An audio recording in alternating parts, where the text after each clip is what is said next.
கலாவாவி நெல்லியாகம் கலாவாவி நீர்ப்பாசன பகுதிக்கு உட்பட்ட நெல்லியாகம் கிராமத்தில் ஏற்பட்ட திடீர் வெள்ளப்பெருக்கில் சிக்கிய ஒரு கால்நடை வளர்ப்பாளர் 2 நாட்களாக தென்னை மரத்தின் உச்சியில் தஞ்சம் அடைந்திருந்த நிலையில் இன்று நவம்பர் 28, 2025 இலங்கை விமானப்படையின் துரித நடவடிக்கையால் பத்திரமாக மீட்கப்பட்டார்.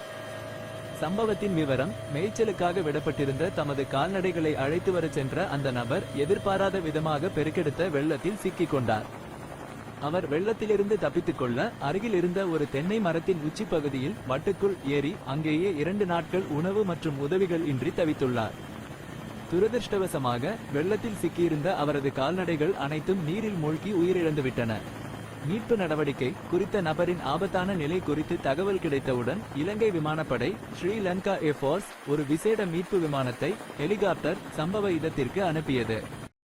அதிக ஆபத்துள்ள வெள்ள நீர் சூழ்ந்த பகுதி என்பதால் சவாலான முறையில் மேற்கொள்ளப்பட்ட இந்த மீட்பு பணியில் அவர் பத்திரமாக ஹெலிகாப்டர் மூலம் மீட்கப்பட்டு பாதுகாப்பான இடத்திற்கு அழைத்துச் செல்லப்பட்டார்.